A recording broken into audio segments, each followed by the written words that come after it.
Hola a todos. Hoy es miércoles, 20 de agosto de 2025, y nuestro amigo Alastair Crook está de vuelta con nosotros. Bienvenido de nuevo, Alastair. Welcome back, Alistair. Muchas gracias. Always a pleasure to be with you. Siempre es un placer estar contigo. Alastair, quiero empezar con la situación en Ucrania. Tuvimos una reunión entre Donald Trump y Vladimir Putin sobre Ucrania, y justo después de eso, los europeos junto con Zelensky fueron a Estados Unidos para hablar con Trump. ¿Cuál es el terreno común que todas estas partes, me refiero a los europeos, Estados Unidos y Ucrania junto con Rusia, pueden encontrar para trabajar juntos? ¿Ves algún terreno común? Do you see a common ground? First of all, just to say that your voice is a little bit broken En up. primer lugar, solo quiero decir que tu voz escucha un poco entrecortada, pero es suficiente. Sí, pero tenemos que ser claros sobre lo que ocurrió en Anchorage, Alaska. Y en gran medida, eso se ha pasado por alto, porque la gente ha tratado este asunto, como de costumbre, desde un enfoque racional occidental y secular. ¿Cuál es la estrategia? ¿Qué se ha acordado? ¿Cuáles son los puntos que se han pactado? Y creo que en cierto sentido, no ven el bosque por fijarse en los árboles, porque están pasando por alto las cosas más importantes que ocurrieron en Alaska. Y por cierto, lo más importante es de carácter psicológico, no racional ni mecánico. Son cuestiones psicológicas y esencialmente simbólicas. They are essentially symbolic. And what I mean by that is that Y lo que quiero decir con eso es que la forma en que Trump, al llegar, trató a Putin y trató a Rusia fue enorme. Durante todos estos años, ya durante muchos años, los europeos han impuesto lo que llaman un cordón sanitario. En otras palabras, un boicot a Rusia. Rusia entra y los delegados rusos entran en una sala para hablar. Todos los europeos se levantan y se van. No escuchan, no oyen. Para ellos, Rusia es, si se quiere, en el mejor de los casos, una entidad criminal, quizás también un criminal de guerra. Y así han creado esta especie de valla alrededor de Rusia. No solo demonización, sino desprecio hacia Rusia como Estado y hacia Putin como persona. Y entonces vimos, ¿qué vimos? then we saw, what did we see? That actually, and who else has ¿Quién más ha recibido este trato? El presidente de los Estados Unidos, Trump, de hecho se reunió con Putin en la pista de aterrizaje. No un ministro de Asuntos Exteriores, no otra persona, sino el propio Trump fue a recibir a Putin cuando bajaba las escaleras. Caminaron juntos de regreso, y había pruebas para cualquiera que viera las imágenes televisivas que llegaban desde Alaska. Trató a Putin con respeto, fue cordial, y casi, ya sabes, se podía ver que había empatía entre las dos personas. Y eso es simbólicamente de enorme importancia. No se puede retroceder después de esas imágenes. Esas imágenes marcan un punto de inflexión. Rusia ha roto, por así decirlo, ese cordón sanitario que los europeos habían impuesto. this cordon sanitaire that the Europeans have imposed? I mean, there are still sanctions and tariffs, of course, but Quiero decir, todavía hay sanciones y aranceles, por supuesto, pero el aislamiento real, el boicot a Rusia, no tiene sentido después de ver, ya sabes, al presidente de Estados Unidos invitándole al país y recibiéndole con todos los honores, dándole la mano, saludándole de una manera muy amistosa y abierta. Y más aún, probablemente para horror de su equipo de seguridad, le dijo, vamos, comparte mi coche, iremos juntos los dos. Creo que se llama La Bestia. Pero iremos juntos en ella. Y ya sabes, hubo muchos gritos y gente diciendo que esto era una brecha de seguridad. Quiero decir, ¿a quién le importa? Cambió enormemente el patrón. Así que eso fue, por así decirlo, lo primero al respecto. Ahora, lo que diría, y aquí es donde entro, si quieres, en los aspectos más psicológicos del asunto. psychological aspects of it. Trump, in a way, has become a myth. Trump, de alguna manera, se ha convertido en un mito, una figura mítica. Es alguien, y su gran amigo Steve Witkoff dijo una vez que Trump cree que su presencia tan imponente, puede realmente obligar a la gente a hacer cosas que de otro modo no harían simplemente por la presencia de Trump. Parece tener una presencia dominante, y existe un mito en torno a él. ¿A qué me refiero con mito? Me refiero realmente a un mito en el sentido de que en el mundo antiguo, un mito siempre debía aportar un significado interno, por así decirlo. Debía representar una cualidad, algo que iba más allá de lo normal. Y todos podemos verlo. Quiero decir, es obvio, incluso para los occidentales más racionales, que Trump, su carrera no es la de un político normal.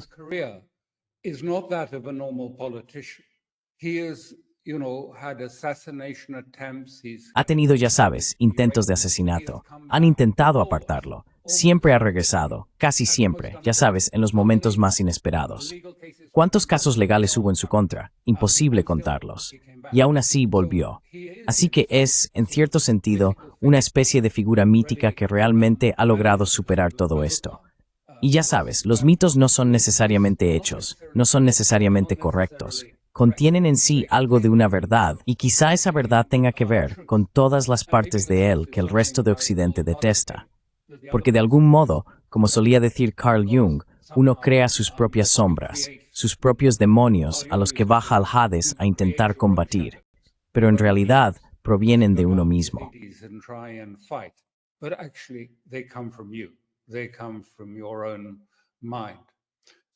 Vienen de tu propia mente. Así que Trump tiene una especie de cualidad especial, una especie de presencia dominante. Y si quieres ver a qué me refiero, expresado en términos existentes, echa un vistazo a los vídeos de la siguiente reunión en la Casa Blanca con los europeos, donde todos están sentados en fila en pequeñas sillas rectas en el pasillo, esperando para entrar en el despacho del director. Quiero decir, ya sabes, eso también es una óptica que va a cambiar la realidad. Es una óptica. Todos se estaban comportando. Vuelve a 2019 cuando tenías la imagen de Trump sentado allí con los brazos cruzados y la canciller alemana y todos los europeos imponentes e inclinados sobre él señalándole con el dedo.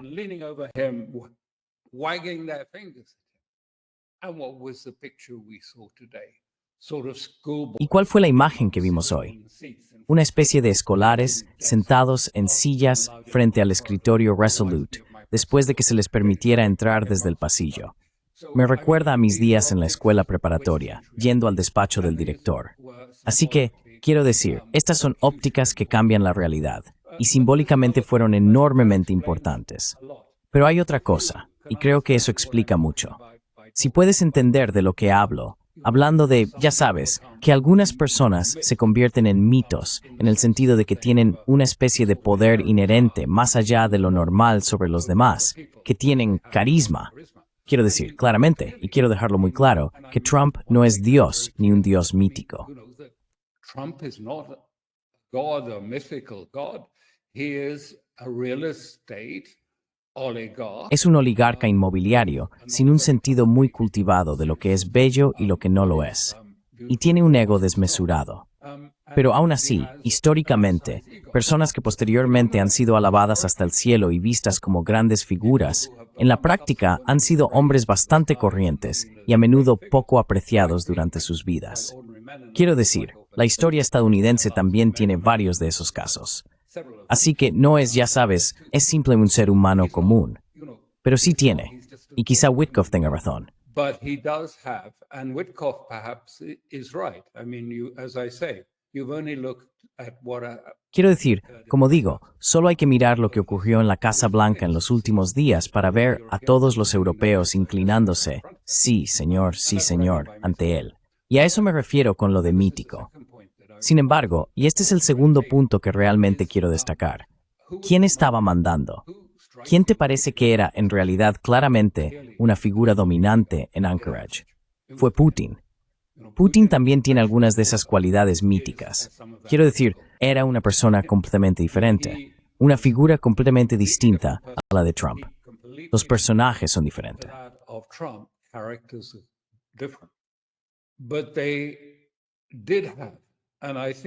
Pero ellos sí tenían, y creo que en cierto sentido, este es el vínculo, si se quiere, que existe entre Trump y Putin. Que Trump reconoce a Putin como un igual, como un par, como una persona con cualidades míticas también. No se trata de presión ni de compromat, como sigue diciendo Occidente. Lo reconoció y lo trató en consecuencia. Y ahí estaba. Quiero decir, mira el contraste.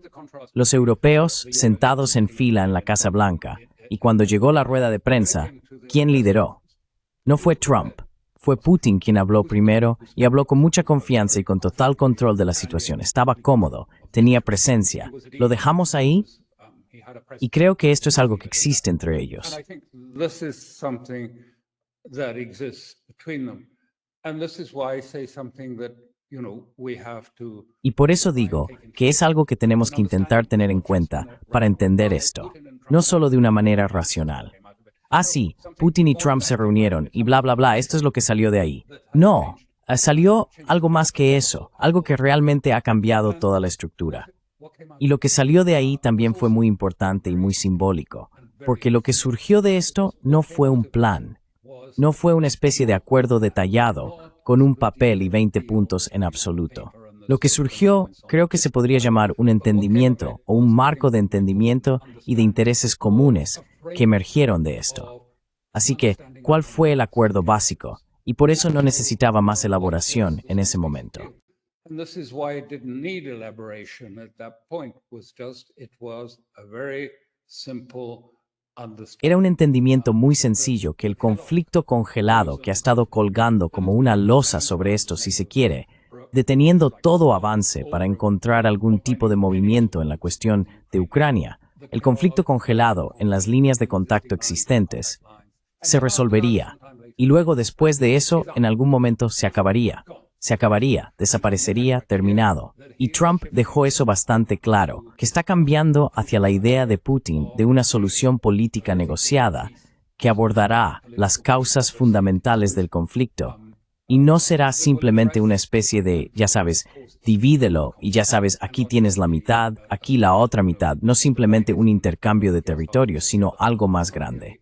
Y creo que Putin también lo ha dejado muy claro. And I think Putin has made that very clear. Not only, I don't know what he said exactly, of course, to Putin. No solo, quiero decir, no sé exactamente qué le dijo, por supuesto, a Trump, pero más tarde, cuando informó a los notables rusos al respecto, fue bastante claro en que había otros aspectos. Estaba Alaska, el Ártico, y quedaba bastante claro por el tipo de personas que participaban. Ya sabes, el ministro de Finanzas Kirill y Dmitry Akiv, el jefe de su fondo soberano, que de hecho, ya sabes, habla como un estadounidense. Quiero decir, estuvo en Goldman, o en uno de esos bancos, creo que es Goldman Sachs. Así que sabe cómo hablar con Trump y Witkoff en el idioma que ellos entienden y les gusta. Y había otros. They understand and they like. And there were others. And what came out of it is, but just before Y sabes, lo que salió de eso es, y justo antes de la reunión, por cierto, Trump firmó una orden ejecutiva que volvía atrás y trataba el tema de la participación de Exxon en un yacimiento ártico como un movimiento preparatorio. Pero esto es lo que Putin le está diciendo a Trump. Mira, el Ártico, tierras raras, petróleo, gas, todo esto podemos explorarlo juntos. Y te dará, quiero decir, puedes tener Groenlandia también, si la quieres.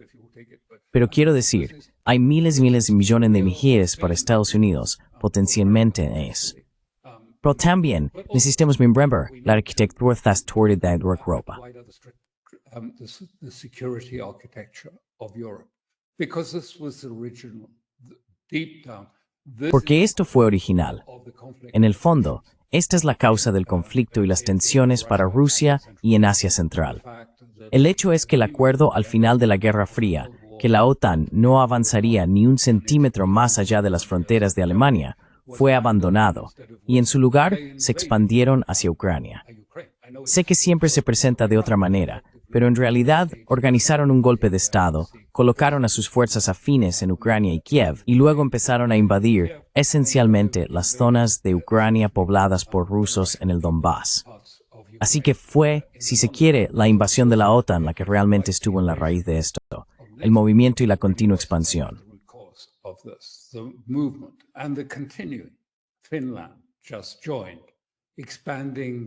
Finland acaba de unirse, ampliando enormemente la frontera entre Rusia y la OTAN.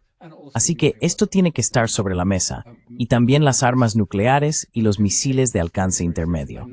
Putin se toma esto muy en serio. Lo sé porque le he escuchado en una ocasión hablar de ello personalmente. Quiero decir, yo estaba en una sala cuando él hablaba, y se lo toma muy en serio, y con razón, porque realmente es un asunto muy grave, especialmente el de corto y medio alcance, pero también el tratado START, que está a punto de expirar. Entonces, ¿cuál es el acuerdo? El acuerdo es que en realidad es ventajoso para Trump, porque el asunto era tan intratable que él dudaba en volver a implicarse en Ucrania. About getting involved again in Ukraine. In the week before Witkoff went and set up this meeting. Sabes, en la semana antes de que Witkoff fuera y organizara esta reunión, él estaba realmente dudoso de hacerlo porque es un asunto tan intratable. Pero luego, ya sabes, en parte por Epstein y en parte por el Senado, en parte por el Estado profundo, todas estas presiones sobre él, decidió, ya sabes, simplemente tengo que hacerlo, hay que hacerlo, tenemos que salir de eso, y tengo que hacer una concesión, como le dijo a uno de sus interlocutores, a los MAGA, porque ya sabes, no es solo Epstein, también es lo que está pasando en Gaza.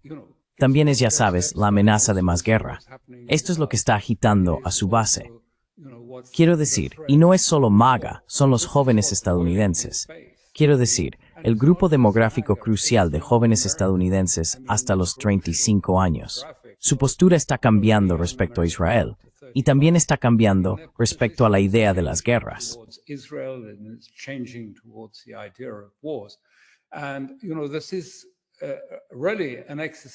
Y esto es realmente una cuestión existencial para Trump, con las elecciones de mitad de mandato acercándose, porque solo tiene, creo, un margen de 3 en ambas cámaras, en el Congreso, en el Senado y en la Cámara de Representantes. Quiero decir, eso puede cambiar. $300 millones gastados aquí, 300 millones gastados allá por la oposición. ¿Quién sabe cuál será el resultado? Así que creo que finalmente sintió que tenía que hacerlo. Y hay una ventaja para Trump al hacerlo de esta manera, en la que Trump permite que Rusia fuerce la cuestión, que fuerce militarmente una solución sobre Zelensky, Ucrania y los europeos, que lo imponga por medios militares a la gente para producir este resultado. No está claro cuánto tiempo o si realmente sucederá, pero eso está claramente en el interés de Trump, mantenerse al margen y dejar que Putin fuerce un desenlace.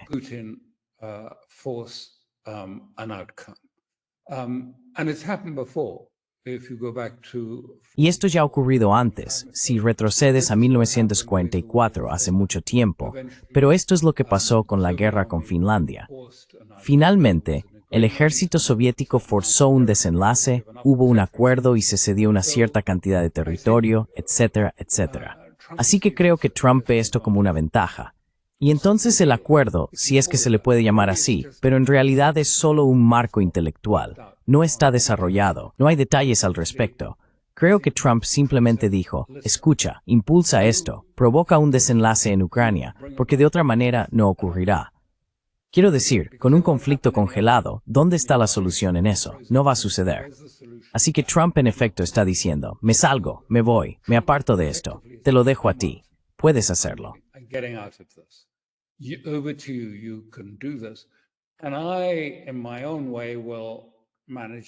Y yo, a mi manera, me encargaré de los europeos y del Senado y de todo eso. ¿Y cómo lo hace él? ¿Cómo lo gestiona? Bueno, a su manera, a la manera de Trump. Esto es todo lo que puedo decir. Inunda la esfera informativa con tanto ruido que nadie sabe realmente si viene o va, si se va de Ucrania o si vuelve a Ucrania. Y los europeos se marchan sintiéndose bastante seguros, hasta que descubren que en realidad no hay garantías de seguridad significativas por parte de Estados Unidos. Garantías con las que contaban obtener en esta reunión.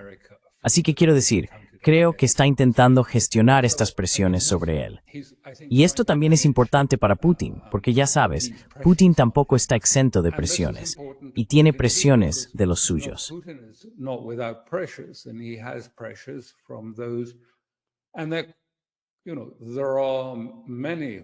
Y ya sabes, hay muchos que son rusos leales a Putin, pero temen que él sea empujado o forzado a un Minsk III.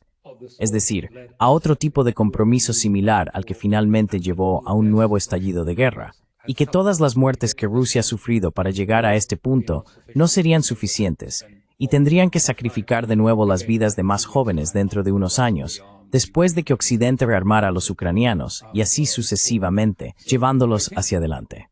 Así que creo que es importante decir, ante todo, que el hecho de que el esquema prevea una solución por primera vez, al menos hay un marco, no se ha concretado. Framework that it hasn't been filled out. It's just a sort of encapsulation. Es solo una especie de resumen y no contiene los detalles. Y probablemente no pueda tenerlos, porque hay tantas presiones, tantas fuerzas actuando sobre ambos protagonistas en este momento que tendrá que seguir adelante. Así que no es en absoluto inevitable que haya éxito. Quiero decir, podríamos acabar volviendo a la escalada, porque quienes se oponen podrían intentar sabotearlo realizando alguna acción provocadora contra Rusia o algo similar, o intentando, si se quiere, arruinar el acuerdo imponiendo sanciones y más presiones sobre Rusia. Hay muchas formas de meter palos en las ruedas. To stick an oar into the works. But this is at least a sort of frame. Pero al menos, este es el tipo de marco que podría abrir el camino hacia adelante. Y ha surgido, como digo, porque, en primer lugar, el impacto psicológico que Trump creó al saludar a Rusia como una gran potencia igual y reconocerla es enorme. Y también creo que su aceptación de que Putin estaba a su misma altura y lo trató con deferencia y respeto, ha sentado las bases para un cierto grado de confianza entre ambos. Si es suficiente o no, una de las grandes dificultades con Trump es que es tan caprichoso. Esto forma parte de su carácter. Es decir, dice una cosa y casi lo echa todo a perder cuando va a la Casa Blanca y empieza a decir, bueno, no descartaría tropas sobre el terreno en Ucrania.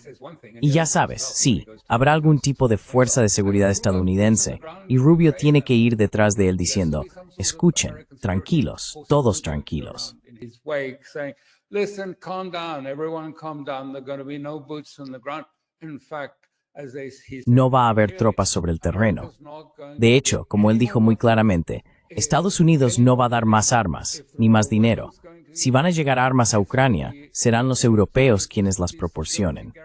Si va a haber garantías de seguridad, los europeos van a ofrecer esas garantías de seguridad por su cuenta, sin volver atrás. Estados Unidos puede coordinar un poco, pero no va a respaldarlo.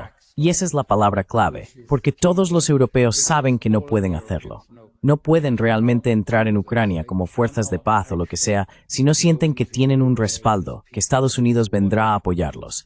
Y eso se dijo muy claramente. De ninguna manera vamos a respaldaros en esto. ¿Queréis hacerlo? Adelante.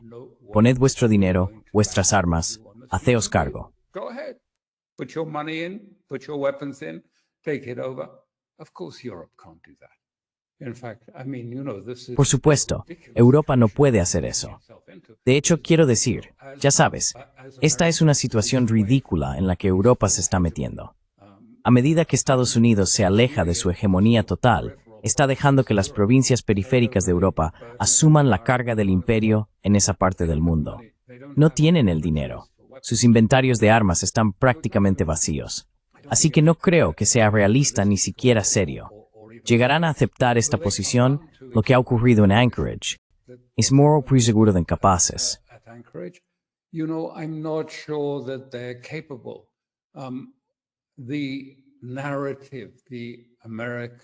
La narrativa estadounidense-europea de nosotros somos fuertes, ellos son débiles, está tan arraigada en gran parte del discurso y pensamiento occidental que la mayoría de la gente ni siquiera tiene, ya sabes, los hechos. Los hechos que siguen repitiendo tienen que encajar con la narrativa de estamos ganando, ellos están perdiendo. Por eso va a ser muy difícil para los europeos aceptar esto, especialmente para los europeos aceptar que no, estamos perdiendo.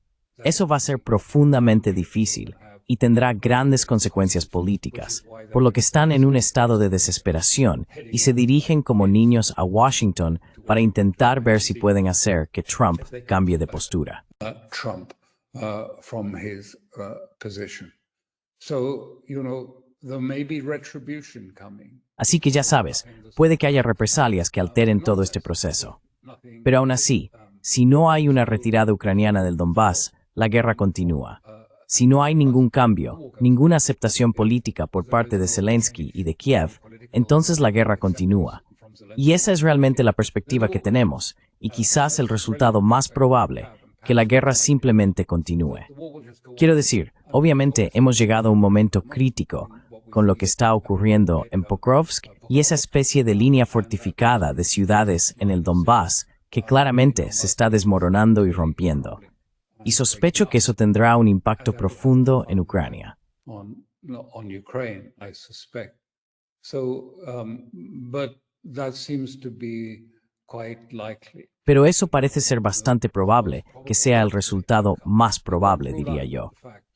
Pero no descartes el hecho de que, ya sabes, a veces la gente acaba por aceptar la realidad y mirar la verdad de frente y decir, ya sean ucranianos o europeos, bueno, hemos perdido la guerra, la hemos perdido. Y realmente ha llegado el momento de aceptar eso y empezar a pensar en lo que significa y en cómo necesitamos reorientarnos, cómo debemos vernos de cara al futuro. No podemos seguir haciendo lo mismo que fracasa. Tenemos que empezar a replantearnos muchas cosas sobre nuestra estrategia y no solo sobre la estrategia ucraniana. Así que creo que ahí es donde estamos. So that's where I think we are. Yeah. Alistair, when it comes to the security guarantees to Ukraine, Alastair, en lo que respecta a las garantías de seguridad para Ucrania, sabemos que existen algunas diferencias entre la parte europea y la estadounidense. No lo ven de la misma manera. ¿Cómo ves los elementos más importantes para las garantías de seguridad para Ucrania, los que serían aceptables de alguna manera y con los que Rusia podría convivir? ¿Crees que eso podría suceder en la situación actual? Y considerando a Zelensky como presidente de Ucrania, ¿es posible con Zelensky o tendría que haber algún tipo de cambio drástico en el gobierno ucraniano para lograrlo?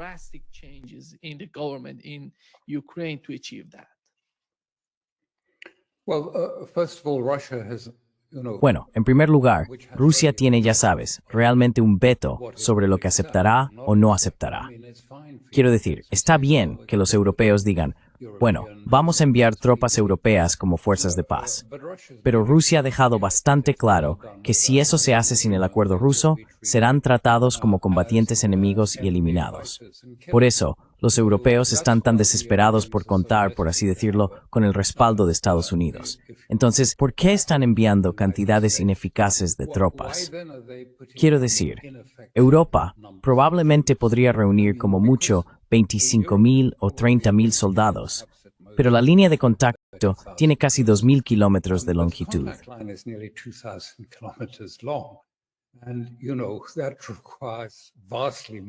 Y ya sabes, eso requiere muchísimas más tropas solo para intentar vigilarlo.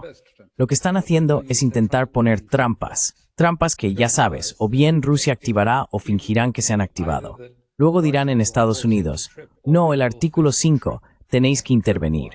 El artículo 5 de la OTAN, tenéis que intervenir y tenéis que ocuparos de eso.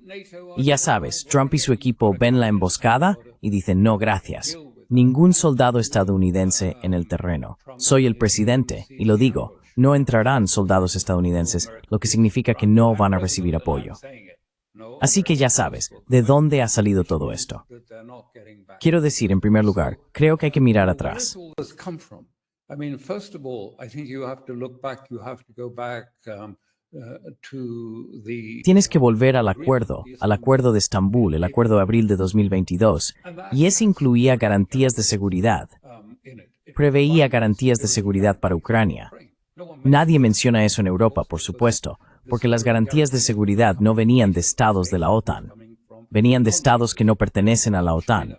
China iba a ser un garante, la propia Rusia iba a ser un garante, probablemente la India también habría sido un garante. ¿Quién más? No lo sé. Pero habría habido otros garantes, si lo prefieres.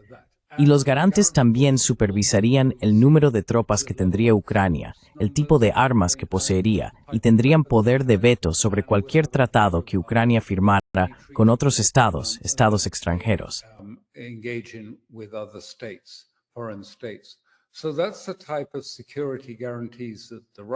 Así que ese es el tipo de garantías de seguridad en las que piensan los rusos. Y creo que Trump ha sido informado de eso, de lo que piensan, por Putin, probablemente.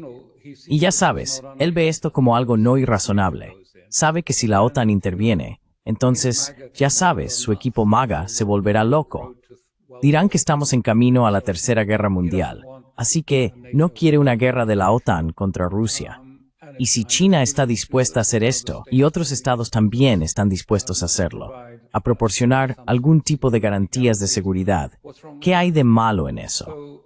Así que creo que todo lo que hemos estado escuchando sobre garantías de seguridad, y Witkoff vuelve y dice que los rusos están abiertos a estas cosas.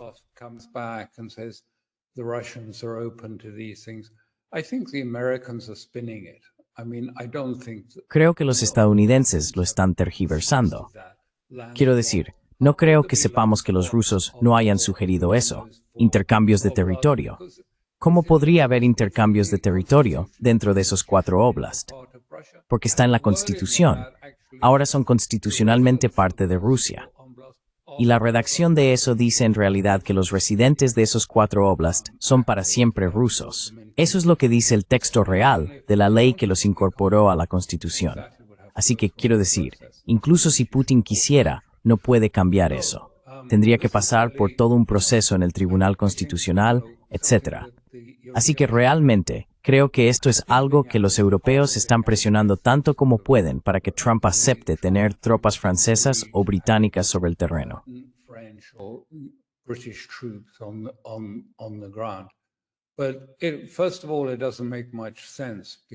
Pero ante todo, no tiene mucho sentido porque dicen, oh bueno, nuestras tropas estarán muy atrás. Pero Rusia ha dicho muy claramente, no nos importa dónde estén en Ucrania. Si están en Ucrania, los mataremos. Así que, quiero decir, no creo que vaya a funcionar. No he visto ninguna señal durante este periodo de que Rusia haya dado marcha atrás en ninguno de los compromisos que asumieron el 14 de junio. Cuando Putin habló en el Ministerio de Asuntos Exteriores en Rusia y expuso las condiciones para los altos el fuego y los objetivos de Rusia, también expuso las condiciones para, si se quiere, la desnuclearización y desmilitarización de las Fuerzas Armadas. Y luego también escuchamos otras historias. And then we hear also other stories. All of these, this is what I mean by noise. The whole Todo esto es a lo que me refiero con ruido. Todo está siendo inundado, y todo el ruido proviene de fuentes estadounidenses que pueden estar bien o mal dispuestas hacia un acuerdo que surja de esto. Así que oímos que, ya sabes, deberían haber tenido garantías, que tenían garantías porque Ucrania entregó sus armas nucleares a cambio de garantías de Occidente. Tonterías. Ucrania no entregó ninguna arma nuclear. Esas eran armas soviéticas, y los soviéticos las retiraron. Eso es todo. No hubo armas nucleares ucranianas entregadas a nadie. Simplemente fueron retiradas. Así que, por supuesto, no hubo garantía en relación con la entrega de armas nucleares.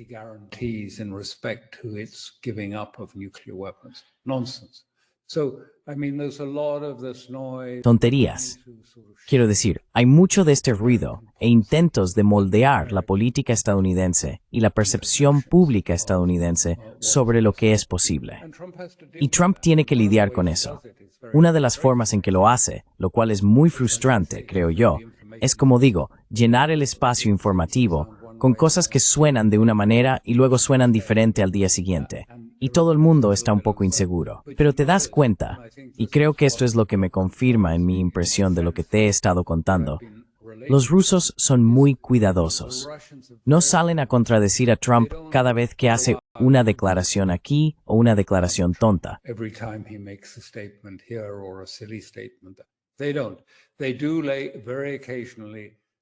No lo hacen.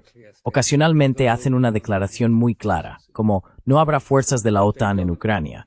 Pero no intentan, ya sabes, ganar puntos ni decir nada más. De hecho, al contrario, se mantienen en silencio. Sabes, esta es la otra parte del acuerdo. Putin asume la responsabilidad de forzar un resultado, y Trump intenta gestionar la esfera occidental, si puede. Quiero decir, ni mucho menos es seguro. Hay tantas cosas en su contra. Y asuntos como el de Epstein no desaparecen. Siguen volviendo. Y nos dicen que volverán después del Día del Trabajo en Estados Unidos, con otras actividades que intentan devolver a Epstein al primer plano.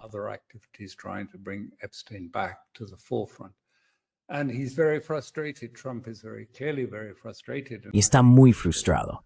Trump está claramente muy frustrado.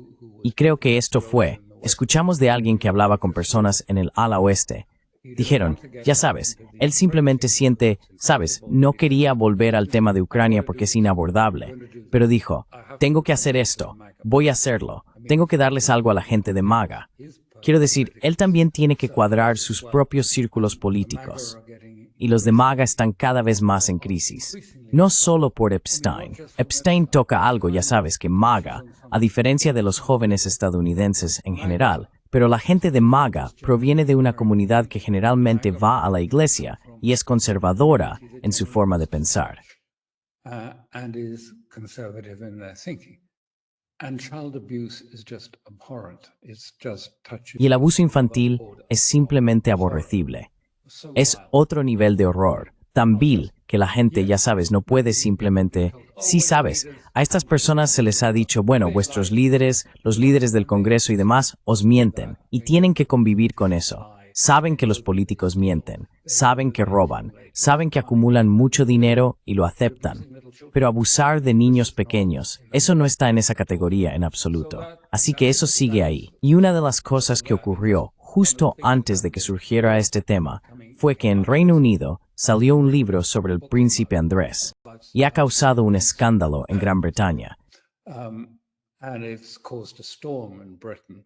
It's focused mostly on Prince Andrew's sort of El libro se centra principalmente en los apetitos sexuales del príncipe Andrés y sus manejos financieros, pero también hace referencia a Trump y Epstein y la conexión entre ambos y sus maniobras conjuntas, principalmente en torno a mujeres y en particular sobre la princesa Diana, quien podría llegar primero.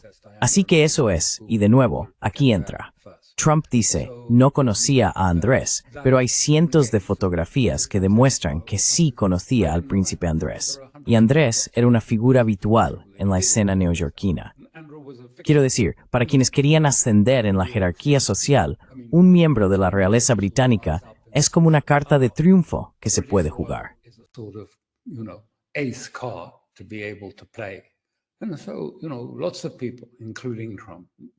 Así que mucha gente, incluido Trump, probablemente lo conocía y lo veía como un imán capaz de atraer a otras personas de su interés.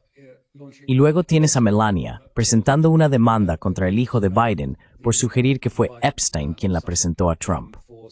Así que de nuevo, el tema vuelve a estar en la esfera pública. Y creo que él iba por ahí diciendo, ¿cómo me deshago de esto? ¿Cómo me quito de encima a Epstein? ¿Cómo me libro de toda esta gente en el Senado que intenta recuperar el control del Partido Republicano? ¿Cómo me quito de encima a toda esta gente?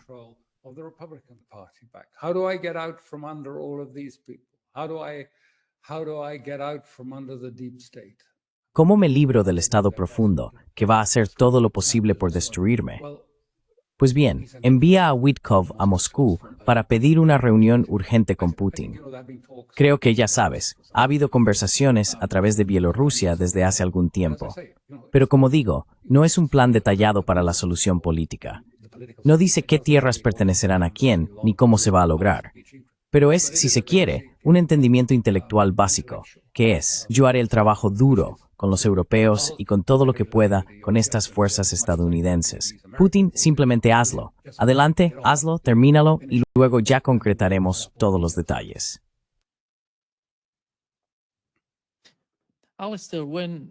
Alastair, cuando observas a Europa y a los líderes europeos, ¿crees que su prioridad es la arquitectura de seguridad de la región? ¿Ves algún indicio de que les preocupe?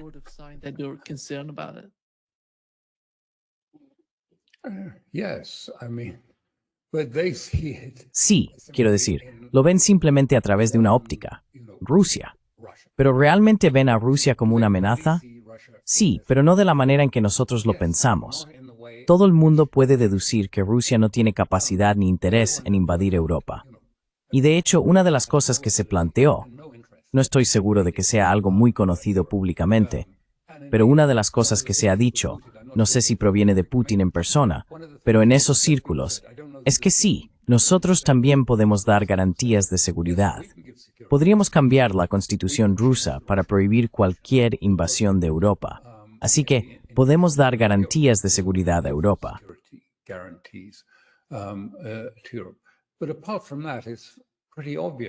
Pero aparte de eso, es bastante obvio. Lo último que quieren, ya tienen suficiente tierra, ya tienen suficientes recursos. Lo último que quieren es ser responsables. Ya lo intentaron una vez antes, ser responsables de un montón de europeos pendencieros. No es una buena posición. Eso fue lo que llevó al final de la Guerra Fría. Así que, quiero decir, ya sabes, ¿recuerdan Checoslovaquia, Praga, todas esas cosas? No, desde luego que no. Los europeos, en una parte de su conciencia, lo entienden con bastante claridad. También entienden que Europa está muy lejos, y no lo estará durante años, de estar en posición de hacer algo respecto a Rusia, si quisiera. Entonces, ¿de qué va todo esto?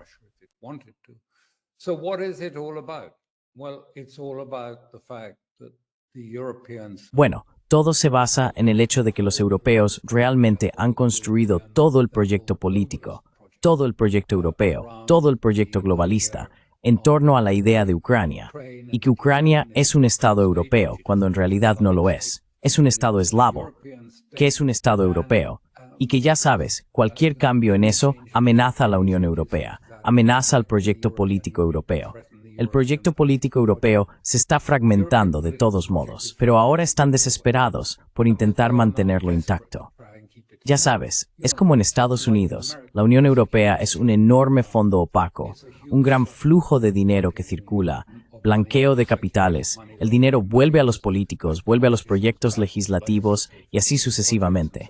Hay una enorme circulación de dinero que tiene lugar en Europa, en Bruselas, igual que en Washington. Es en realidad un chanchullo.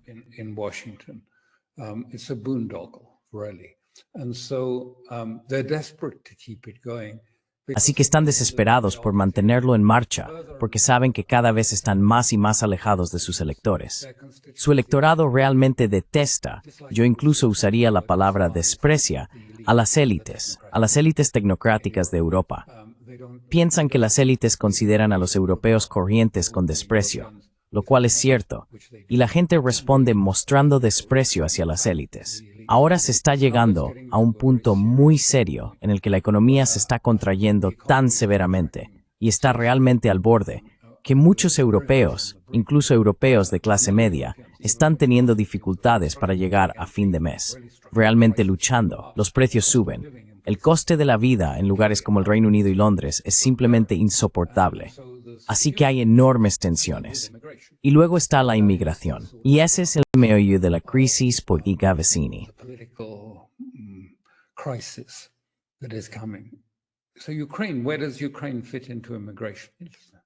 Entonces, Ucrania. ¿Qué tiene que ver Ucrania con la inmigración? No tiene nada que ver. Es la inmigración la que amenaza con hacer estallar el Reino Unido. Puede que haya violencia durante el verano. Quizá logren superarlo. Pero para la mayor parte de Europa, esto se ha convertido no solo en un tema candente, sino, ya sabes, en una cuestión existencial a medida que la gente pierde sus empleos. Y una de las cosas que es evidente, y debería serlo en todas partes, es que no hay buenos trabajos. Puedes hablar con personas de 30, 35 años. Ya ni hablemos del joven de 22 que sale de la universidad con un currículum en blanco. Dicen, y los jóvenes dicen, mira, ahora ni siquiera podemos conseguir unas prácticas, porque la gente te pregunta, ¿tienes un título de dónde? Olvídalo. ¿De verdad crees que eso va a hacer que te contrate?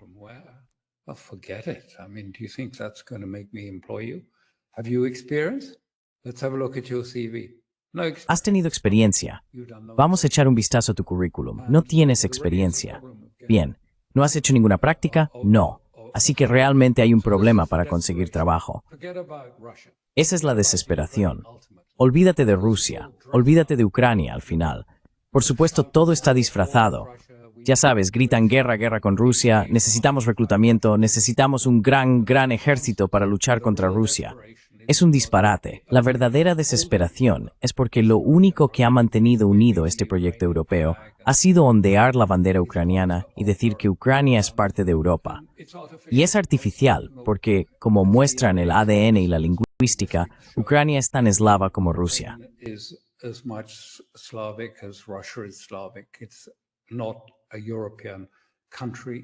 No es un país europeo, si eso tiene sentido de una manera obvia.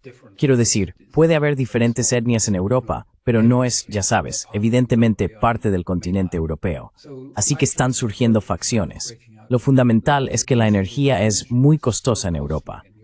Y luego, von der Leyen hizo esta concesión absoluta a Estados Unidos, prometiendo que Europa va a comprar gas natural licuado a un precio 5 o 6 veces superior al del gas por gasoducto, y prometió enviar miles de millones.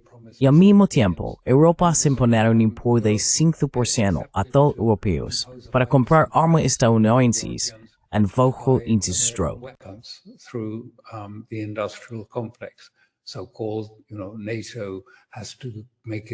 La llamada OTAN tiene que comprometerse con la defensa de Europa, lo que en la práctica significa que el 5% de todos nuestros ingresos tendrá que destinarse al complejo militar industrial de Estados Unidos. Por supuesto, intentarán desarrollarlo en Europa, pero eso llevaría unos 20 años para lograr un cambio de ese calibre. Y Europa ya no es realmente un centro industrial. Lo es hasta cierto punto, sí, pero para hacer esa transición, ¿qué vas a hacer? Mercedes-Benz va a fabricar tanques en el futuro. No es tan sencillo, y van a hacerlo a base de deuda. Y el problema es que la deuda se está volviendo tóxica, se está convirtiendo en un verdadero problema.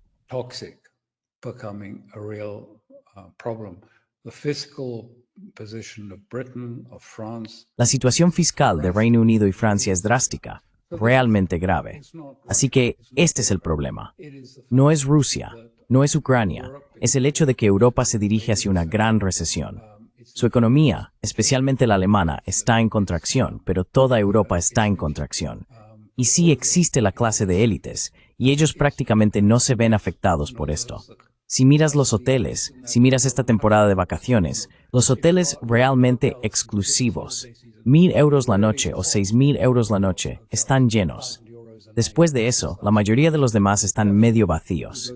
Si miras Francia, la mitad de los restaurantes están medio vacíos. Sin duda, algo está ocurriendo. Es lo mismo en toda Europa.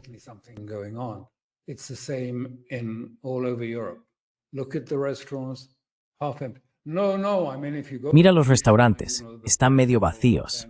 No, quiero decir, si vas a los Michelin, ya sabes, los de moda, los de gama alta, donde se sientan todos los oligarcas en las mesas, a ellos les va bien, pero es un sector pequeñísimo y el resto está tambaleándose en este momento.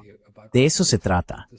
No se trata realmente de Rusia, salvo que esa es la bandera bajo la cual intentan mantener su posición, mantener su capacidad, porque insistir en el apoyo a Ucrania es una forma de silenciar la oposición.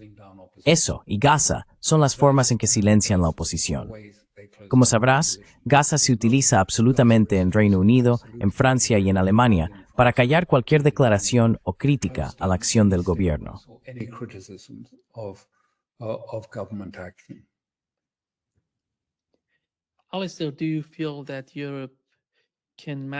Alastair, ¿crees que Europa puede gestionarse a sí misma sin Estados Unidos?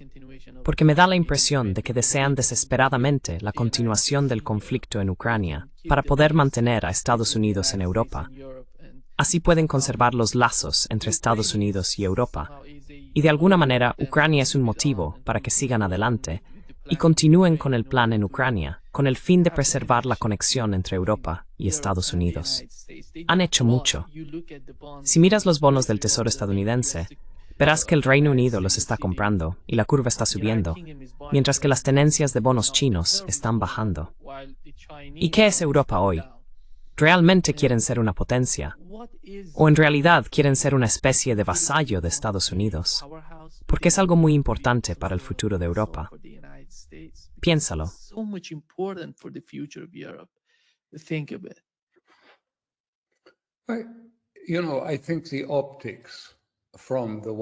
Sabes, creo que la imagen que da la Casa Blanca en estos últimos días, la fila de líderes europeos, ya sabes, el equipo de primera sentados en sillitas en el pasillo esperando su turno para hablar con el presidente.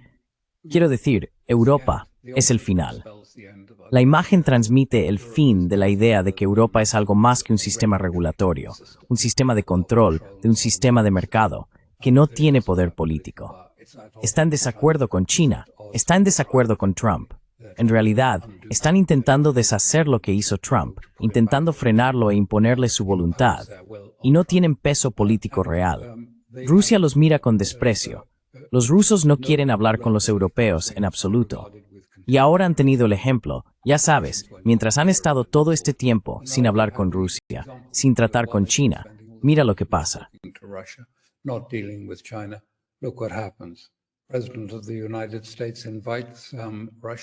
El presidente de los Estados Unidos invita a Rusia a Estados Unidos y lo recibe allí con todos los honores. Quiero decir, eso les hace quedar muy estúpidos. Así que no creo que vaya a ser un tema político. Pero lo que es peor es que los europeos están empezando a entender, creo, lo que dijo la secretaria del Tesoro Yellen el otro día.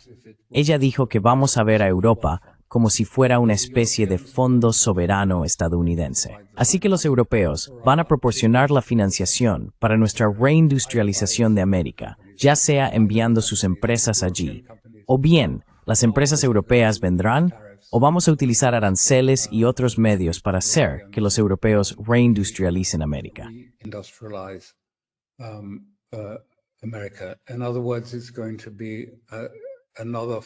En otras palabras, va a ser otra forma de apropiación que no pasa por el Congreso.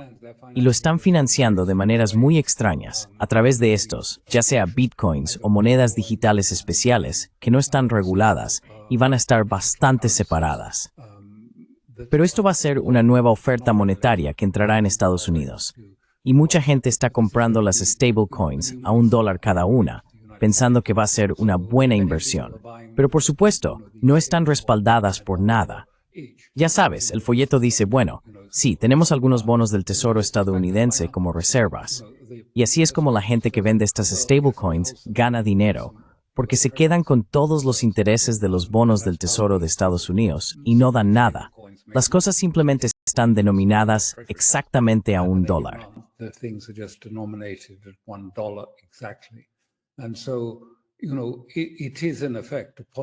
Y así ya sabes, en efecto es un esquema Ponzi, porque en cuanto la gente deje de comprarlo o empiece a pedir que le devuelvan su dinero en dólares y no solo en tokens, entonces estos esquemas tendrán que empezar a vender bonos del Tesoro estadounidense.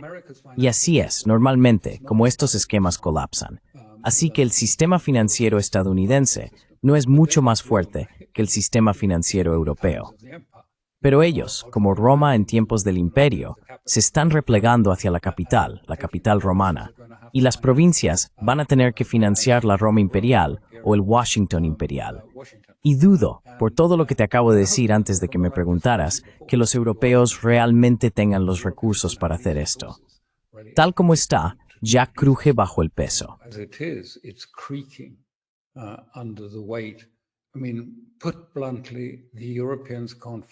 Quiero decir, hablando claro, los europeos no pueden financiarse a sí mismos en este momento. Literalmente, no pueden financiarse. Los costes de mantener el sistema al que los europeos se han acostumbrado, el estado del bienestar, si se quiere, la red de seguridad, los servicios de salud, todo esto se ha vuelto tan costoso, y luego tienen que pagar por todos estos inmigrantes. Y has visto que ha habido disturbios fuera de hoteles en el Reino Unido. Finalmente se resolvió en los tribunales el día anterior, donde hubo protestas diarias contra esta serie de hoteles que habían sido ocupados por inmigrantes, especialmente después de que una niña pequeña fuera agredida por uno de los residentes. Ahora los tribunales han dicho que todos tienen que irse, y el gobierno no sabe qué hacer en este momento.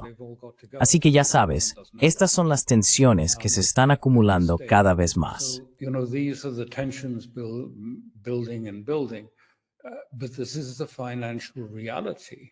Pero esta es la realidad financiera subyacente. Y al igual que ha descubierto Estados Unidos, ya no puede financiarse como antes. No puede permitirse, ya sabes, la cantidad de bases militares repartidas por el mundo y todos estos ejercicios. Y están teniendo que enfrentarse a una situación fiscal que está fuera de control y a una deuda que crece a un ritmo de aproximadamente 1 billón cada 3 semanas. Quiero decir, los pagos de intereses de la deuda, no la deuda en sí, están creciendo mucho más rápido. Es decir, ¿cómo juegan ante esto? ¿Cómo lo afrontan? No pueden.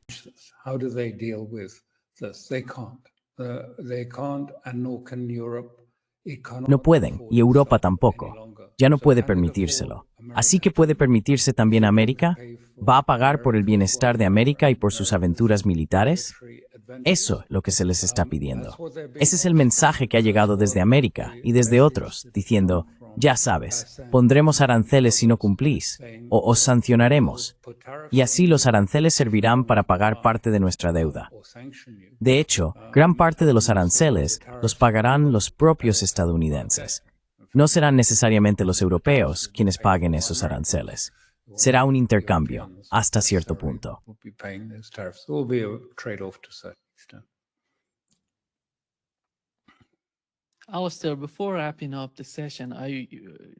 Alastair, antes de terminar la sesión, me interesa mucho hacer una pregunta sobre el Cáucaso Sur. Hemos sabido que Irán y Armenia están hablando sobre un nuevo corredor que conectaría a Irán con el Mar Negro, lo cual va en contra de las ideas promovidas por Estados Unidos, como el corredor de Sangasur entre Armenia y Azerbaiyán. Por otro lado, parece que los israelíes y Netanyahu están en una situación en la que también podrían atacar a Irán. Esto plantea la cuestión de la importancia de la región. Armenia y Azerbaiyán podrían ser utilizados de nuevo para atacar a Irán. ¿Cómo ves estos acontecimientos? Justo antes de subir, nos enteramos de que hay un nuevo acuerdo entre Irán y Bielorrusia. Están hablando de mejorar su relación en todos los ámbitos: seguridad, defensa, en todas estas áreas.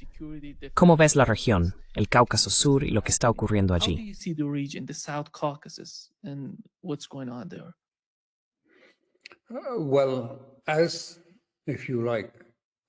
Bueno, como si quieres, los estadounidenses, o al menos, ya sabes, el Deep State, están algo divididos en Estados Unidos sobre qué hacer a continuación, ya que existe una profunda rusofobia en partes de Estados Unidos cuyas raíces se remontan a mucho tiempo atrás. No voy a entrar en eso. Y está la otra parte del Deep State que observa a China y ve su extraordinario crecimiento desde que se unió a la Organización Mundial del Comercio y ha llegado a la conclusión de que China, si continúa con esta curva, que ha ido subiendo de forma pronunciada y está a punto de volverse exponencial, será imposible de detener. No hay nada que Estados Unidos pueda hacer para evitar que China supere a Estados Unidos como al menos la potencia económica dominante en el mundo. Y eso asusta enormemente a los estadounidenses.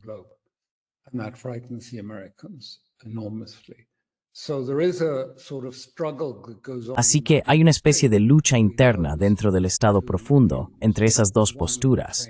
Un lado dice, no tenemos mucho tiempo. Esto va a volverse exponencial pronto en tecnología y en la capacidad de fabricación de China, así que no nos queda mucho margen. Y cuanto más insistes en querer escalar en Ucrania, hablando con sus colegas al otro lado de la mesa, que también forman parte del mismo Estado profundo, les dicen, bueno, pero tenemos que infligir una derrota a Rusia. Rusia tiene que entender que la OTAN la ha derrotado, que nosotros somos fuertes y ellos débiles.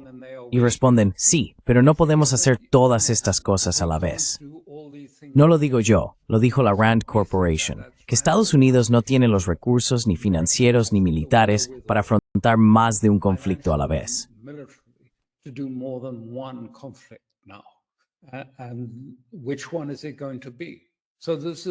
¿Y cuál va a ser? Así que hay un debate en marcha. Pero mientras tanto, ese estado profundo está aumentando. Si no podemos cambiar a Trump en su curso actual respecto a Ucrania, va a intensificar las presiones en todas partes sobre Rusia, incluso a través de Irán. Irán es principalmente la clave. Así que lo que está ocurriendo en Azerbaiyán es precisamente un plan para establecer un corredor promovido por Turquía, porque gran parte de la élite azerbaiyana es de origen túrquico, que conduce hasta partes de Asia Central, que también son túrquicas. Existe toda esta idea de Erdogan de que hay una esfera túrquica que llega hasta los Urales y más allá. Sus lenguas pueden sonar muy diferentes, pero en esencia son una sola lengua, y es el túrquico.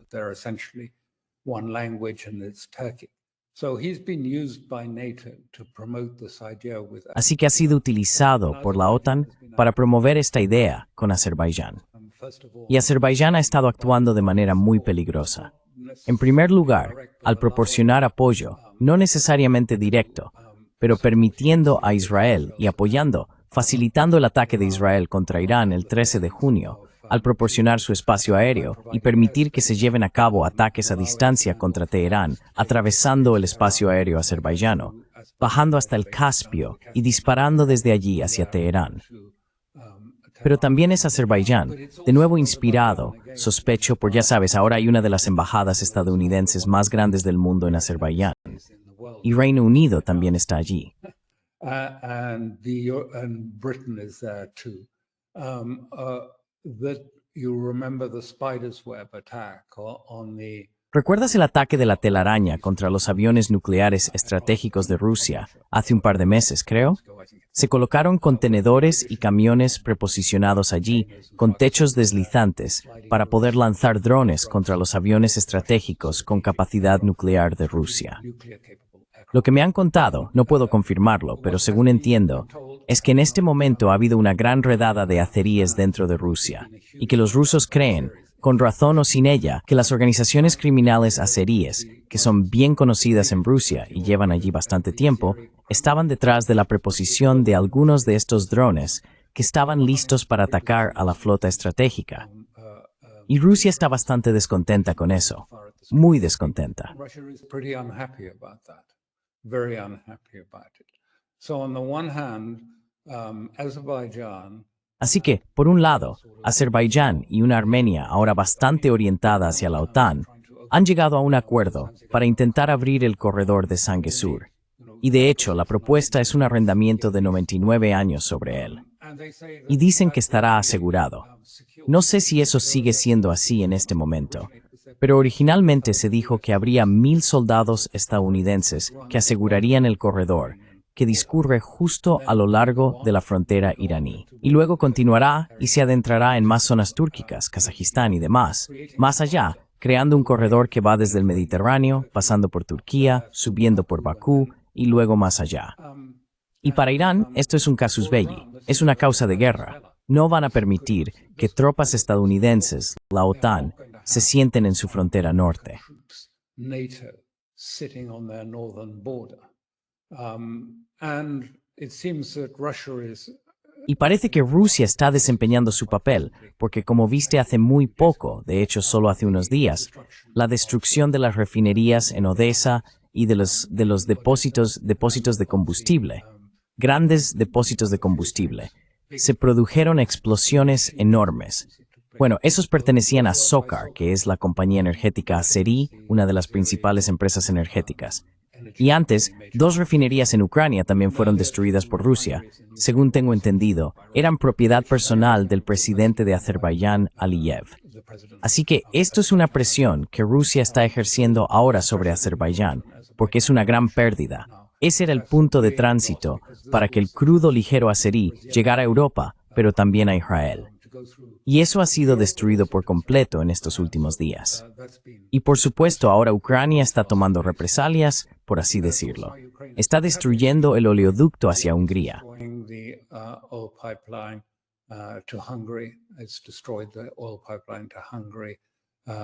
Ha destruido el oleoducto hacia Hungría y Eslovaquia.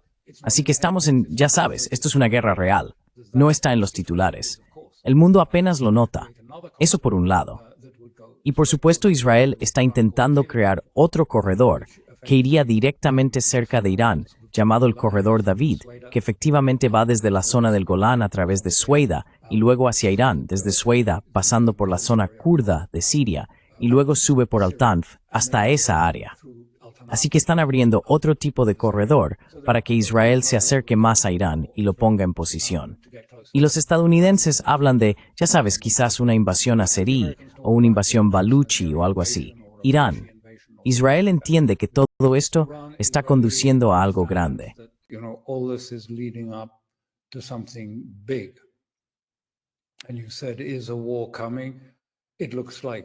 Y dijiste, ¿se avecina una guerra? Parece que sí. Quiero decir, no tiene mucho sentido porque las capacidades de misiles iraníes ya han quedado demostradas. Atacaron a Israel como nunca antes y causaron daños reales. Y quiero decir, el factor decisivo es la precisión. Pueden hacer que un misil impacte en un solo edificio sin causar daños colaterales a los edificios cercanos. Así que no tiene mucho sentido, pero parece que los israelíes están asustados porque los chinos están suministrando a Irán sistemas de defensa aérea, los mismos que fueron tan efectivos, por así decirlo, derribando los aviones Rafale indios, varios de ellos. Así que están asustados. And so they're taking fright. In fact, the whole talk about having De hecho, toda esa charla sobre haber destruido todas las defensas aéreas de Irán no es cierta. Quiero decir, dicen, oh bueno, Irán solo tenía dos S-300, eso era todo. No creo que esto sea verdad. Y si consiguen estos sistemas chinos, y ciertamente hemos visto videos de estos aviones de carga llegando desde China, puede que sea cierto. No puedo confirmarlo, pero eso es lo que dice Israel y lo que le preocupa. Así que, mientras el mundo está preocupado por Ucrania y todas estas cosas están creando caos, Líbano está al borde de una guerra civil.